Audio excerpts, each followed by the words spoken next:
Hello, everyone. My name is Corey McCarthy, and I'm so happy to be here. We're here to celebrate Black authors, and we're so happy to be joined by Miss Nyell Jeudy, and she's going to talk about her book, which I I always talk straight. I did not read it, and I can't wait to read it. But Miss Jeudy will love to know that I will purchase her book. So she doesn't even have to care if I read it, but she's getting my money. So that's all that matters right now. I'm going to introduce some of our Everett High School EYBE adults. I'll start with Miss Williams Lewis. Hi, everyone. Good morning, good afternoon, whenever you're watching this. I'm happy to be here. I got to plug myself in because Nyell's my best friend. And I'm so, and I don't know if you guys remember when I said that I'm loyal and I only have 2 friends. That is Nyell. Nyell is one of those 2 friends that I have. I'm happy for her. I'm so proud of her. And I'm happy that she decided to publish her book because I know the backstory behind it. I hope your second best friend is not an alternate personality. Go ahead, Ms. Walls. That was funny. Hi, everyone. Thank you guys all for tuning in with us today. I'm really excited to hear about the story behind the writing of your book. I'm very happy that you were here with us. Thank you, Miss Williams Lewis, for plugging us with her. And I'm really excited for you to share your story today. So I look forward to it. Thank you. And we got Miss Wilkie in the house. Always good to see Miss Wilkie. She's she's just one of them people that, that you always need to see. You need her vibe everywhere. Go ahead, Ms. Wilkie. Introduce yourself. Oh, I'm a health and wellness teacher, and I talk to my students a lot about expressing feelings, and I just love all these events that EYBE has been doing. So thank you. Jones. I am also a health teacher here. So thank you so much for taking the time out of your day to come tell us your story and share your book and your experiences. And I am also excited to read it as well, but I also have not had the chance to read it yet, but I am excited to read it. So thank you. Okay, thank you. And yeah, we have some students on board and some more will be joining us soon. So Ms. Jeudy, I'm about to get all in your business. So my first question is, talk about you, get on your soapbox, tell us about you yourself, what has brought you to the book, and then we'll get into the book. And Miss Williams is so happy for you. She can't even stop smiling. Miss Williams, can you chill out? No, I'm sorry. Okay, go ahead. It's Black girl magic at its finest. Well, first and foremost, I just have to express gratitude for you all doing this for your students. To hear that there are wellness advocates in the space is amazing. My name is Nyell, as we mentioned. I'm a Boston resident, Haitian American descent. I've been here my whole entire life. I grew up in Austin, Brighton, in the projects, in the Family Street projects of a single parent home. And my mother is a warrior. Sophie will tell you, she is the strongest, most expressive person you have ever met. And that kind of cultivated this little activist and advocate in me from pretty young. So when I reflect on my journey, it's been a really complicated and beautiful one, to be transparent, just from some of the things that I shared coming from an immigrant home, single parent in the projects. But I've always wanted to be happy. Like, I was that child who was always finding a way to make other people laugh in a tough moment, out of a very large extended family, kind of everybody's favorite for the energy I would bring into the space. So throughout my life, all of these challenges intertwined in experiences. And by the time I was about 17 years old, I was diagnosed with depression and anxiety, acute. And that had just come from lots of things I experienced. I went to high school in Newton and graduated with about 70 kids, but there were only 7 kids of color that graduated with me. And I was fortunate enough to have a scholarship, so academically I could hang, but emotionally I was a mess in high school, right? So that has always been the catalyst of why I always reach back to young women of color, is because I felt obligated, to make up for some of the stuff I've done in the past, to to impart this wisdom from my own tough life experiences with young women and who look like me and I can relate to, but also because I'm now a mindfulness coach and I'm a meditation teacher, and that was the catalyst of my healing, was tapping into self-care and really shifting the narrative around how women of color show up in their experience. And a lot of it has to do with how we emotively express ourselves, what permission we are given in what spaces. So to go back really quickly to my academic experience, though I was always taught I was articulate, and that's a word I can unpack at another time, I at times was shut down a lot because the truth that I told was really hard for people to hear in that space. Most of my peers, the level of privilege they experienced when I was coming from across town, bringing all my energy with me, it was really hard for the people in the space to understand me at first, but I have to give them kudos because they worked really hard to. So by the time I graduated, I went to college, I had mentors, I had a support system, I had guidance counselors wrap their arms around me in times where I was really impacted. So I knew I needed to get back into the education world in my life too. Like I had to just be in that space, giving that same energy. So Sophia, Miss Williams, Lewis, and I met 5 years ago. We were both violence interrupters. And that I was a violence interrupter. She was a street worker. I was on a 1-year contract working under the city of Boston.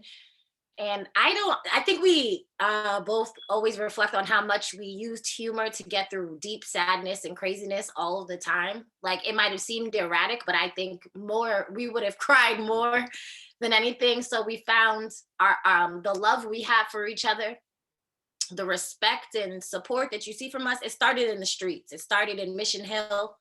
After a young man was shot, and they left Sophie and I down there to navigate that community. And we were like, okay, let's do it. And we've pretty much been inseparable since. So the inception of the book was her recognizing me going into mentor spaces, being an educator, and like being stretched so thin. I created this pamphlet for girls who were not actually in my immediate space. And I said, come into my room, process here, finish processing, and then when class ends and I have time, so I never had a break in between classes, right? Because I'm like, let's unpack with you. So it started to resonate so much. Sophia said, publish it. So don't let me take all the credit. She's like, turn this into a book. And that was 4 years ago. And today we are a living, breathing text. We were supported through the Education Emergence program out of Philadelphia to make sure that it was mindfully led. So this is a journal in the back of the book to allow young people to continue to process. But what my intention was to help young people kind of like just get in tune with themselves in a personal way, to identify who the safe people are, all the things that got me to be like where I'm at today. I put into this text in a very like delicate, laid out way in 2 developmental phases. So we have a 6 to 13 and then a 13 to 18-year-old version of the book. Wow. That was it's pretty heavy because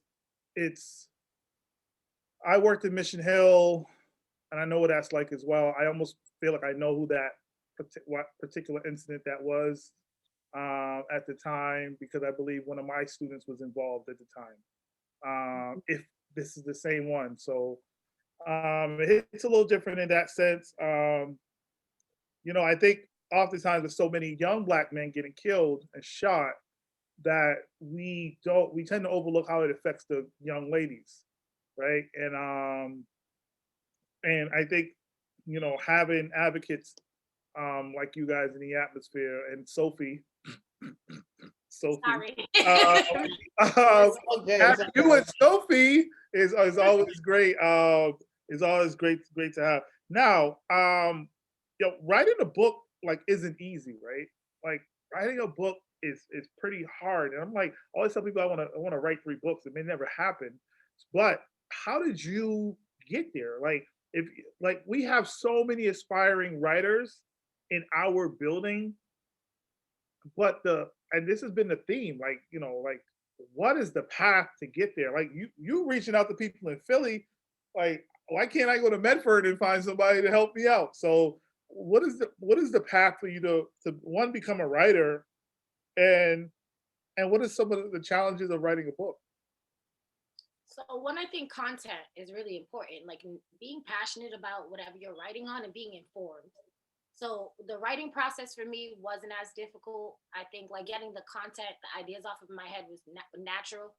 The most difficult part was identifying those pieces to take it from an idea off of my head into a piece of paper. So the reason why it took 4 years is because transparently, I'm not like every you need an editor. So Right. we had to identify an editor and pay that editor to make sure that the text made sense, that all of the language was correct, and at that point we still had to go through another review process. So to bring it back to Philly, I was already working with that organization. I push in and teach classes for them online and go into their schools and the organizations.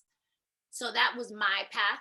So what I strongly suggest is doing the research around who you work with, right? Because transparently speaking, like I told you before everybody else logged on, I've now self-published because that situation was more beneficial to them than it was to me.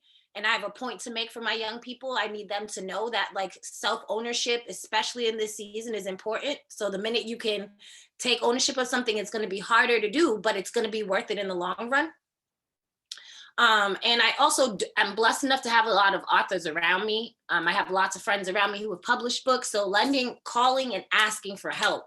Like anytime I felt like I was confused about something, I had people like, I keep a good network of people around me, to be transparent. That's a big part of my life, is that everybody around me that I can point to, we can learn from each other. We can grow from each other. I can support them. They can support me. That's how I've chosen to cultivate my life. So a lot of my work has been research before I could touch or create anything, right? So getting your content right, knowing what you want to write about, getting clear on the subject matter, making sure you're informed about it, even if it's a small book, that will give you opportunity to pull in and pull out things during your editing process to supplement things that might not be aligned with maybe the mainstream subject matter, right? Like I said, I'm doing a mindfulness journal. So there were certain things I had to edit and change throughout the process to make sure that there were mindful tools actually being incorporated in the text. In terms of self-publishing, the internet is our friend. There are lots of ways that you can self-publish right now, if that's the route you want to go. The caveat to that is that you won't have mass distribution. So right now, I said, in walking away from this publisher, I'm not going to worry about Barnes and Nobles. I'm not going to worry about Amazon right now. This is a passion project for me, and I believe in it enough to believe that we'll sell enough copies and then we'll go from there. So to trust your process as well. To think that you're going to get anything done in a period of time is a setup, right? Like the universe is always throwing other things in anyway. So, patience has been huge for me. Thank you. Yeah, passion project, that's like real deep, right? And I think when addressing our kids, it's important to help them seek and find what identifies as a passion project for them. I think that's what we all are trying to do. So let's get into the book, right? Without giving away, I don't want to say the ending, but you could tell us about the book. Mainly because, tell us to the most, like, we know what inspired you to do the book, which is already incredible. That's the story in itself. But like, give us the rundown, even if you talk about a character. I find too many times people go, like, I watched Obama go on Jimmy Kimmel, and Jimmy Kimmel like told about the whole book. I'm like, I'm not reading that. What are you doing? And he goes on every outlet and they're telling him, giving away the whole book. So I did not buy his book. So I'm not going to do that. I'm not going to do that to you because I'm buying your book. So yeah, tell us about your book. Excellent. So the first thing I want to highlight is that the girls on the cover of the book are real people. So to bring it in closer, on the teen age version of the book, this is a young woman who went to the Pierce School in Brookline. She's like a little sister to us now. Her name is Anelsi. I was just texting with her earlier. She wants to do lunch with us soon. She is literally the most incredible young woman. So I asked her to be on the cover of the book because of the content of the book. This book is, like I said, a mindful tool. So a lot of the reasons why we react the way we do is because we're out of touch with our feelings and our emotions from moment to moment. This book is a guide to help young women start to pick up on the physical things that happen in their bodies, like the sweating of the palms, the change of the face, the arms going up. All those things are a signal that your body and your energy is shifting.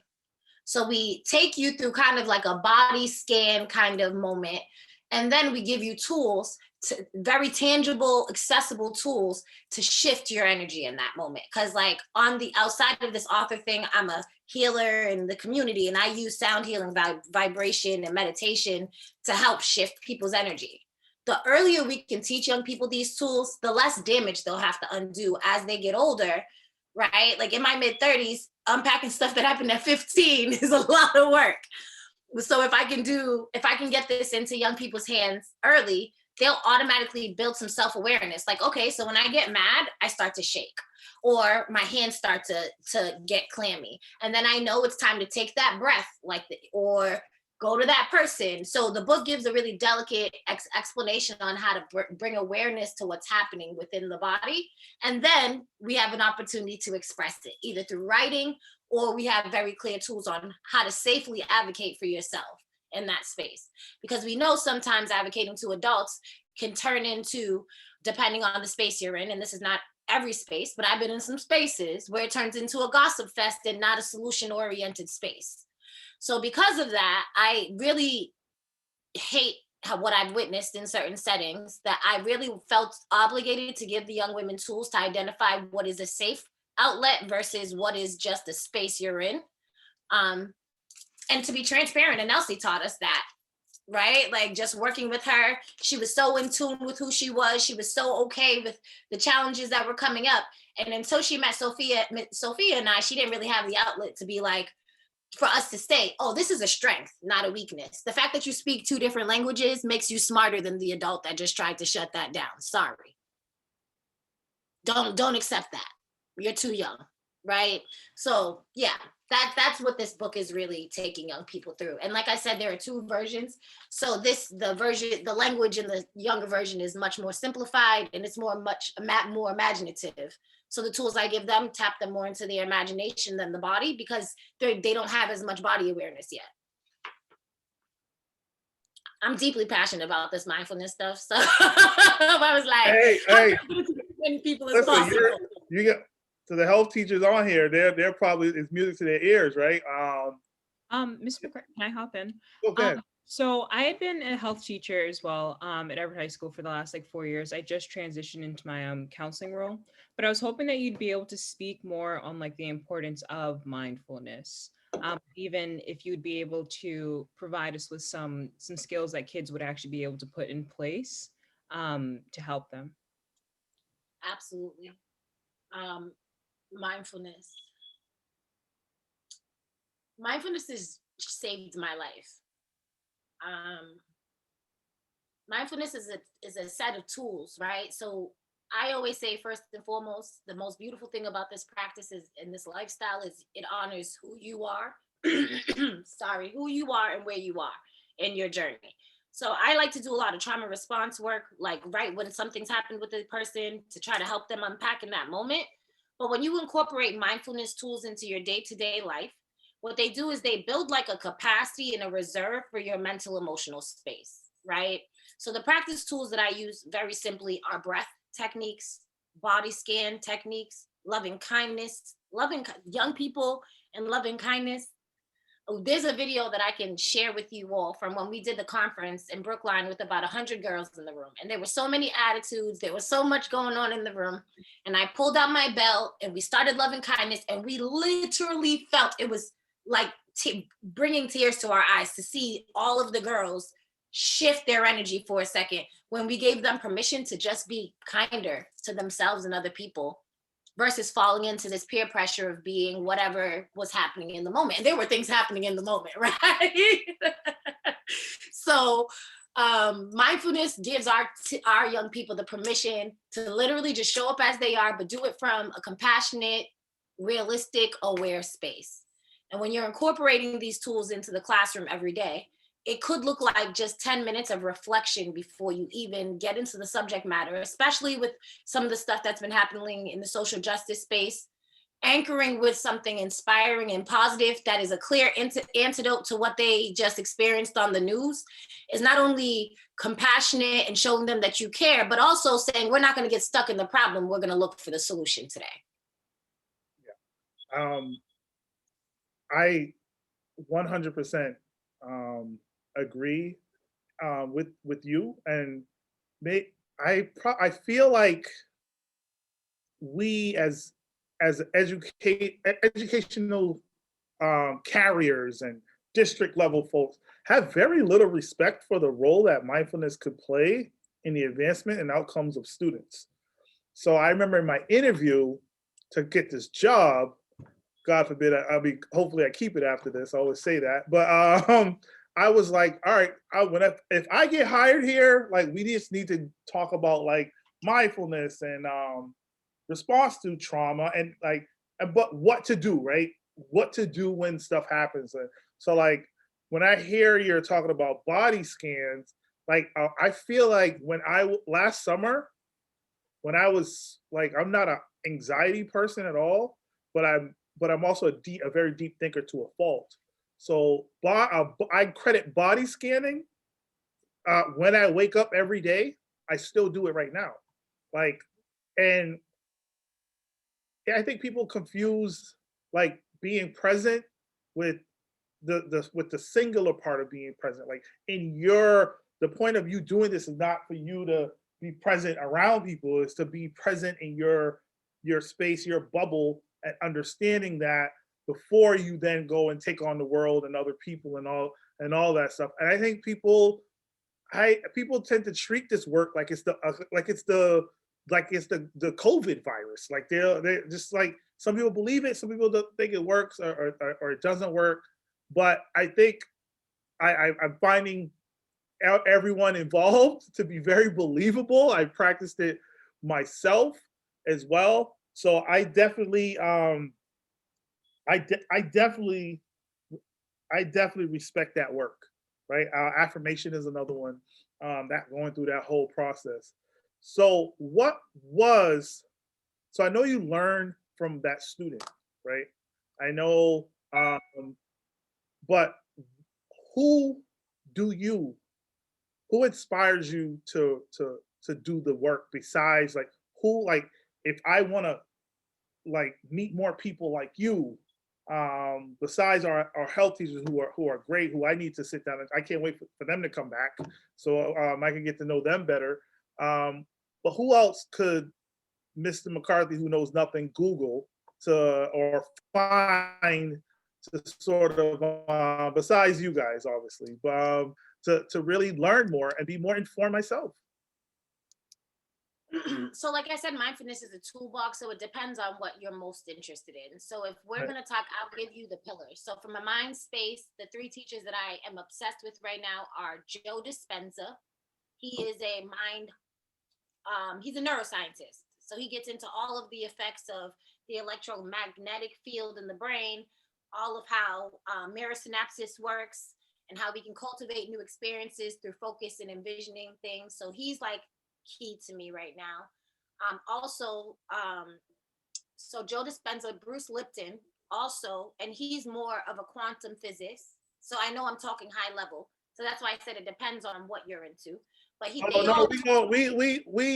we there. We got you. Okay. We got you. And if we don't got you, we gonna find it. We got Google too. We got because neuroscience is changing. It's starting to change.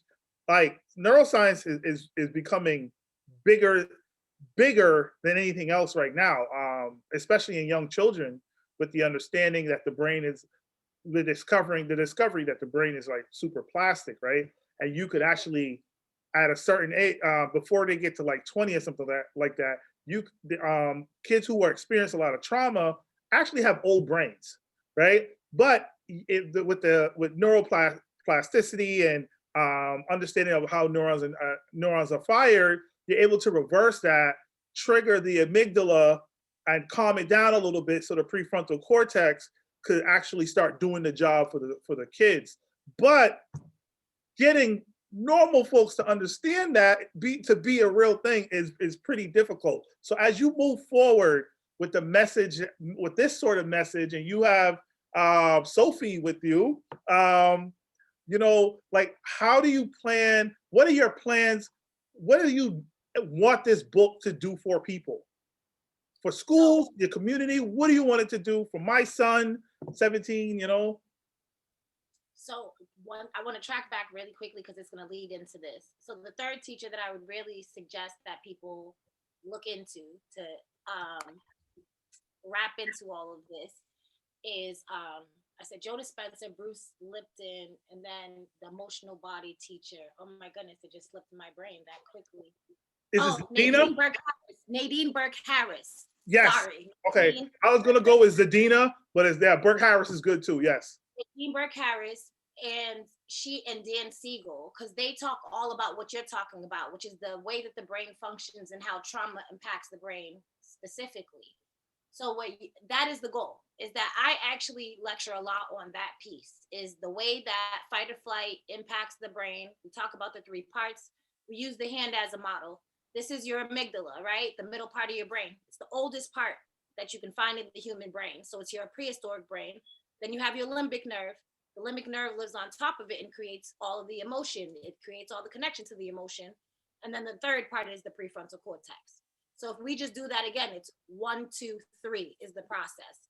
So if we are finding that we are feeling triggered in any way, shape, or form, and these days we're triggered in a lot of different ways, we have to start to identify what's happening in the emotional body, so then we can build some context around how to deal with it. And that is exactly what this book does, right? It takes you from amygdala into emotional space, into prefrontal cortex. That was the whole purpose of this book. Wow. Where you think that we rehearsed this, because we have the good segue work happening, right? A quick question from the crew is, what's the best way to purchase your book? So right now, I have copies here that Miss William Lewis could get tonight or tomorrow, whenever she needed to, for you all specifically. Next week, Saturday, the online sales will happen. We waiting for that. Okay. So I am very hands-on, and like I was explaining to Mr. McCarthy, I had a kind of terrible deal with the publishers. So I took a step back and decided to print and distribute my own books. And now I'm just waiting for the web designer to hit launch. So we would have been launched a month ago, but then I would have made 50 cents a book. Right. Full transparency during Black History Month as my first. That's the equivalent of a rapper's first deal. Nah, that's not happening. that's not happening at all. You know what though? It actually helps your story, right? Publisher was trying to get me, even though I'm trying to put some goodness in the atmosphere, and they don't want to, and they're trying to scare me in the process. So, and then you just say, you know what? I'm gonna just do it on my own, and I love that. So when you find out the website, when you find out what the next move is for online purchases, you definitely let us know. We'll get that in the atmosphere for sure, and make sure we promote the hell out of your book. But the next question that I do want to ask is, what is going to be, and this is an exclusive, so in case anybody 5 years from now hears this, they know that Mr. McCarthy asked this question. What is your next book going to be about? If it's up to you, your perfect world, what would be your next book? Yeah, I got all the questions, girl. So what is your next book going to be about? So the next book is written. The next book is for boys. It's the same content, but I'm a developmentally appropriate buff. So I mean, gender specific buff. I think young people show up differently in exclusive spaces when they're able to just be amongst their peers that they identify with from a sex space, sexuality space. So I'm going to make this book for boys. The book is written, but once again, I've learned a lot of things in this first process. So I'm not going to say it will be out X amount of time, because I just got these books in my hand, but it's written. So once my website goes up, then we'll talk to my illustrator about some more work. But transparently speaking, Miss Williams Lewis is the closest thing I have to a business partner. I do everything very independently, from I'm lecturing at Simmons tonight and doing a sound bath for them. I do stuff with the mayor's office. All of this is independent. Right now, I know that I'll have a team and support very soon. I trust the universe for that, but I try to live on a universal timeline versus like a calendar one to keep myself sane. Wow. Yeah, and you can hear it, right? Like, I always tell people that we just want people just sometimes want to be believed, and you're and you're great at like being convincing, right? Like I think, and it's genuine, it's super organic and authentic and very, genuine. So I do appreciate that part as well because I feel like I'm in therapy as well. I feel like the beauty of of this sort of like the transitions that people make, there's beauty within all of them, right? Even people who change careers, like this, it's just something to it. It's a level of resilience that's insane and crazy to me. So this is a question for you and Sophie. You ready, Sophie? Always. Okay. So talk about your girls group. Now here's the thing. I didn't know if you're the other person doing the girls group, but I assume with what vibe I'm getting, you're the other person. Am I wrong or am I right? You hit it on the money. Right, Like right. Nyell said, like we are each other's we consider each other soulmates, honestly. Like we always say, are we soulmates? And I 100% agree. Like we are soulmates. We found each other in the right time in our lives, honestly. I think if we met any sooner, I'm not sure if we would still be here today. We've both been through a lot in our teenage years, but yes, this is the part 2 of the girls group, the other half. Wow, wow. That's great. And what is the intention of that group though? So Girls Spring Forward has evolved. When we first started, it was just we were bumping into community centers with food, snacks, and just having self-esteem empowerment classes. And then it evolved into a 1-week girls camp during April break, where we were able to work with middle school young women and some high school young women. And we strategically placed the high school young women as peer leaders. And we went through 5 days of social media training, dance, hip hop, dancing, basketball. So we had a skills and drills basketball person come in, fitness in a gym, healthy eating with and everybody is representation. So everybody is a woman of color who comes in and speaks to the women, or a woman from the community. Somebody who can identify with the young women, works closely with them. And then we always end with a panel discussion, and we bring in a mental health expert, an entrepreneur, a person who's working in like some social justice arena, and an educator into the space. And it's been magical. We're really wondering if we have the space to do it this summer, because I'm getting pulled to do other things in other states. But if we do, we'd love to do it. So we're talking in the talks of bringing it back now that COVID is leaving. I know where there's space, but okay. I know where's some space. But okay, cool, okay. If y'all got a space lined up, just let me know. We could be a little secondary spot. So we, I can't stop thinking about like the bond that you guys have, and then like how it like informs the book, right? And it really makes me more excited to read the book and sort of like try to use some of those tools. And I think when people write, people don't understand that it's a lot of sharing that's happening. Right, you're really sharing, right? Like you're not charging people for the book. You're charging for the people. You're charging for the production of the book, right? And that's admirable for sure. 100% in that respect. So if this book is for young Black girls, I want you to touch on you're now in a different industry when you're talking about writing books and being an author. I want you to sort of talk about overall because in our community, the Black community, people think that it's either Black or whatever. There's a lot of like shade around skin tone and complexion, and you guys have are oozing with so much confidence. What could a not just a Black girl, but a darker skinned Black girl do to boost her confidence? because oftentimes they are left to be validated by other people, which is weak, right? I hate it. I hate even having that conversation. I don't even know how to talk about it, but you're shaking your head because you know what I'm talking about. And I just want to hear from you because I want to be more qualified to have those conversations with them. So I think it's a historical context piece. I'm West Indian, and Sophia Oh was my. raised in a very Caribbean influenced household. So my mother didn't experience racism like a lot of my peers did. I didn't have that same challenge of, well, she did when she came here, obviously, but her upbringing, when like her self-identity was developed, we were told we were beautiful from inception. That was just how I was raised. I've never received another message, to be fully transparent, and it wasn't about my looks. I was told very early, I don't care how cute you are, you have an attitude, people are going to think you're ugly.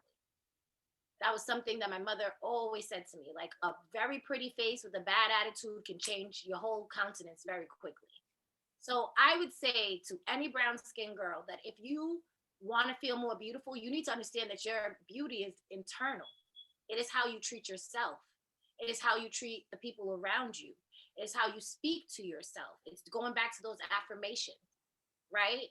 Like understanding that first of all, we're suffering from a Europeanized idealism of beauty. So the scale in which, when I say that, like if you think about the people who told us what's beautiful in the media, that's told us what's beautiful in texts and books that we read, those people don't look like us. They don't identify as we do.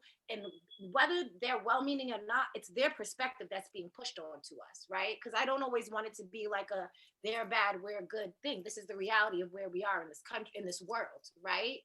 Colorism also exists within our community because we don't spend enough time really just embracing what's really beautiful about us, the kinks and curls in our hair. Like, I'm wearing straight hair today, but Sophie, Miss Williams will tell you, I didn't wear my hair straight for 2 years because of the impact it was having on my girls. I would walk into spaces and all of a sudden the young women, regardless of complexion, were putting in fake eyelashes and wearing weaves to it. And I'm like, whoa, like that is not why I do this. So it had to make me in my mid 30s ask myself, what is beauty once again?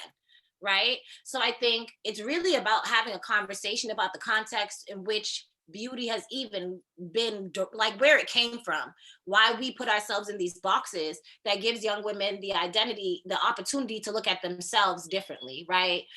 We can go back to Sarah Bartman, right, and talk about, Venus Hottentot and like the things that happened to women of color before we even had a say so in how our bodies were treated in this country, in this world. So it's a very deep rooted thing that I think takes work, And I think, and that's, you put it brilliantly. I actually think that it requires some support and help. I think I can't tell you the amount of fist fights I've gotten into because of the one line to some female friends of mine, when people say, you're pretty for a dark skinned girl. And for anyone to like not defend that. So my fight wasn't with the girl who said it to my friend. My fight was with the dude the dudes who allowed it to happen, to say it and not have a reaction. So I truly appreciate how you articulated that, because I believe that it is very necessary. Just like on the opposite side, right? On the opposite side is just like when we're working with white folks, right? There's nothing to gain from disavowing people who are willing to work on their process. There's the folks like that don't want to, and those are the ones you don't really got to address. But if I learned a while ago that I just got to stop trying to force it on people and just try to bring people along, and that is the more powerful experience. And we have to do the same thing. So your response is absolutely outstanding. And once again, and this is not a brag, it was so disappointing. So back in the day, my brother used to throw parties in the city. He's now down south. and they had a party with Trey Songz, who's like a really popular R&B artist. I was in love, like loved him as a young person, like Trey Songz. I know So where you're going. I know where you're going right now. Go ahead. my brother brings me backstage so I can meet him and say hi, and he looked me in my face and he said those very words: "You're pretty for a brown skin girl." And I said, like, I think my face said enough that he was probably like, whatever. So then flash forward to Keke Palmer, who's a Disney actress and phenomenal actress. She comes out and she speaks to how he treated her and some of the things he said. And everybody was so confused about whether it was true. And I was sitting here in my little simple life, like, nope, it's true. Like, Yep. these are the things we deal with. And it doesn't matter. It happens all of the time, whether people are revered as respectful, informed, popular. It exists in the culture for sure. Right. And if you look at like when we're talking about these stories, which is it was harmful, hurtful, right? This is somebody you're like, you're giddy about, and then like it's just like the little kid that doesn't get the autograph, but like it's obviously more extreme. So these are the kind of burdens that some people will never have to go through, that sort of rejection, and then how do you respond? Like boys go through it, and that's another story. But I definitely, it's definitely there, and it truly is rooted in some self-hate, and that's from a lack of what your book and your vision is offering, and that's what I guess we are all able to that we all truly have to work on. Now, before we wrap up, I want okay, so Jones isn't here. So Ms. Wilkie, if because you guys are sort of, there's this alignment with like, and Miss Walls used to be a health teacher also. Talk about the calm. Is it the calm room? What do you talk about that shit? We gotta give you something, right? I'm asking Ms. Wilkie to talk about what is the official term? It's the calming room. Miss Jones created it. Yes. And I think she might have borrowed it from another high school. But no, we don't worry about the other high school. We do it yeah, better. we don't have to worry about that. But she made it happen though, and she added her own stuff. And that's one resource that we have. It just has some videos basically for like visual calming, sound. Then there are like some nice like diversions, like watch the nature stuff. So that's something that I've referred students to for sure. So if that's what you're talking about, Mr. McCarthy. Yes. Your coworkers did a presentation on it, and I was blown away. I think it just goes back to us we having to do a better job really promoting and helping people understand mindfulness and MBSR, mindfulness-based stress reduction.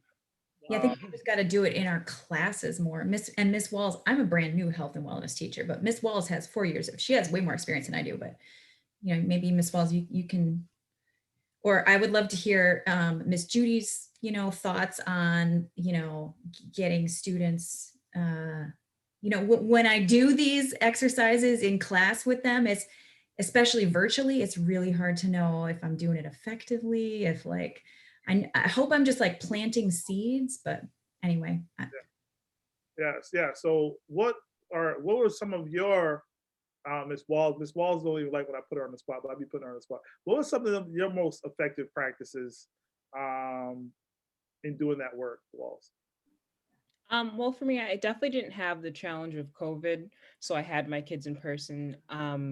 But what I would do typically at least like 3 days a week, so it'd be every Monday, Wednesday, and Friday, I would spend the first like 10, 15 minutes just doing either mindful meditation, like just calming, deep breathing. I'd allow the kids, like I'd play like nature sounds like in the background, or like I liked ocean waves. Some of my kids didn't like it, so we'd switch it up every now and then, but I'd usually spend about 10, 15 minutes before the class began doing that. But then I also had a segment, and I know we have a segment also like in the health curriculum where we just teach stress management techniques in general. So I would really focus about like a week and a half of classes just on deep breathing. We did progressive muscle relaxation. So there were videos that we would watch and it would kind of walk you through it. We did yoga a little bit. But I think the biggest thing for me was really just focusing on connecting like the mind with the breath and understanding that when your body's reacting to things, you have the ability to kind of diffuse those feelings, diffuse those reactions by deep breathing. So that was like the biggest thing for me. And my kids loved like having like 10, 15 minutes in general just to like debrief and just relax before I kind of started like hitting them with the curriculum. But I also think health class is really fun. So everyone likes coming to our class. So we don't have that as an issue. But those 10, 15 minutes of just relaxation, breathing, even just putting your head down, giving kids a chance to kind of like not have to worry about the stressors of the day or stressors in front of them was really helpful. And it got my kids super into like class because they were so relaxed and calm, especially if I had a super like rambunctious group of kids. Spending those 10, 15 minutes really helped like regulate them, and it worked well for me. Wow. Yeah. Thank you for that, Miss Walls. See, Walls, that was smooth. Got some experience with it, So in closing, Miss Jeudy, I always do this, and people tell you, get on your soapbox. Tell us something that you enjoyed about this process, or you could just promote the heck out of your book right now, because like I said, this is going podcast, video is going to go, like we're pushing you. One thing I will say, in my gratitude to you and everyone on here, is that I feel like I'm gonna really, really, that if anybody watches This Is Us, and the most relatable moment in This Is Us, when the music comes and you're sort of like emo for no reason, like, yes, that's the part, and that's how you guys got me feeling right now. And you feel me, right? So like, get on your soapbox and let us know. Go ahead. Can I jump in really quick too? So I Googled you and I pulled up your website as well. Hope that's like not weird. But I saw, yeah, I Googled it earlier. But a part of one of your programs that you offer is like youth, like a youth camp. And I'm wondering, like, maybe if in the future, I think that'd be something really cool that if you were available, like incorporating that either like with our club, the EYBE club, or even like if we did like professional development or just something like that to kind of like get people on the same page. I'm not sure if you're interested or if you're like, if you do things like that, but I think everything that you're teaching would be great to share with all of our colleagues for everyone to like get on the same page. Absolutely would be more than happy to, build community and share the tools that I know will work.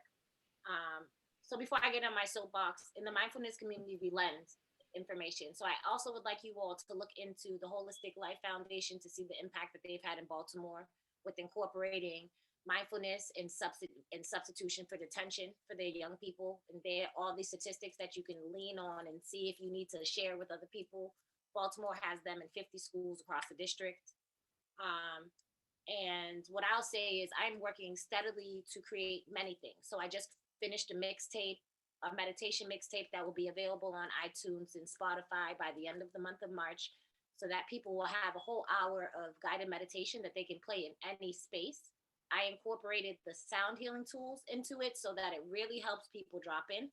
So all of these things Miss Williams will have links to in the next 3 weeks, and you all will have them sent to you all as a community. Feel free, Miss Walls, to get my contact and talk to me about when you'd like us to come together, and I'm happy to do that. In terms of the book will live on the landing page, the website, letsconnect.org. It's already purchased and so forth. We're just going to launch it. So that will be the space that it lives in. And that will also be a space where I'm collaboratively working with a younger cousin in Baltimore. She sells all vegan skin products. She sells all like just things to tap into the senses and help us like come down in different ways. And my YouTube page also is being built up so that, no matter where I'm at, there'll be some way to hit play and have some access to what I know. I'll also be featured. So this has been like head down. Thanks so much, Miss Williams, for pulling me out of the head down. Because transparently, since December, I've been just creating crazily so that the spring we had things to offer. So that I'll also be on the Presence app as a featured meditation teacher by the end of the month as well too. So I promise you guys will get a newsletter. So it will just be lots of things you can hit and link to. The business is 9 months in, so I'm in a very organic space. I worked actually in a nonprofit in Dorchester, and then when the pandemic hit, I was let go with the severance, which doesn't happen often. That was a universal sign that it was time to put the pedal to the metal. So yeah, I would say follow me on Instagram and that is at NYE_JEU. And going there, you'll get like a good idea of where I'm hosting and what I'm doing. But because I'm still such a baby, things come out pretty organically right now. So I just want to thank you all for creating space for a woman of color like myself. I'm homegrown. I am deeply passionate about the community, like as much as I want to leave Massachusetts sometimes, I know that this is where I'm supposed to be right now. I always dream about the sun and having my feet in the sand every day. So Miss Wallace, the ocean sounds is my go-to too. The fire crackling is mine. Yeah. Well, when's your birthday? I'll ask you about it. That might have something to do with your zodiac sign. If it connects, that's wild, because I'm not a zodiac person, but if it does, I'll be a lot more convinced. Go ahead. Okay.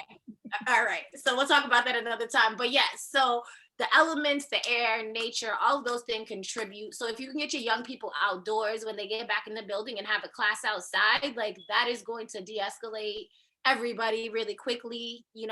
The earth has its own natural healing power, but I'm a phone call away. If you all want me to expound on anything or share more of anything, please just let me know, and I'd be happy to come back and work with the community. So you folks in every community who will be watching this or listening to this, we will make sure that she's not coming unless we pay her, and we're going to pay her, right? So like, not everything's free, okay? So like, let me put that in the atmosphere. But yeah, once again, thank you so much, Miss Jeudy. If you find your long lost cousin Len, tell him Mr. McCarthy says hello, because I know y'all related. So I appreciate you 150%. I feel like I gained an extra spirit today, and that's been happening a lot, like in this past month, so in a really, really meaningful, impactful, and a super authentic way. So Walls, and then Williams Lewis, you close us out. I just want to say thank you so much. I feel like anytime we're talking about mindfulness, anything about this topic really like hits home for me big time.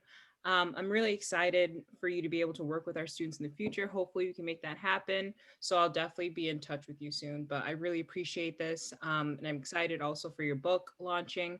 Can we make sure that we get the email as well with the link for it, so that way we can also push it forward like in the community to make sure we get people buying that up for you.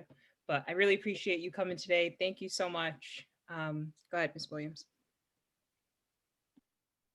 I just want to say thank you as well. I don't know of another word to say besides thank you. Nyell is always so generous with everything that she's learning. She's a giving person, no matter what it is. That's one reason why I love her. Another reason why I'd be like, stop. But once again, Nyell, thank you so much. And thank you, EYBE, for having her as well.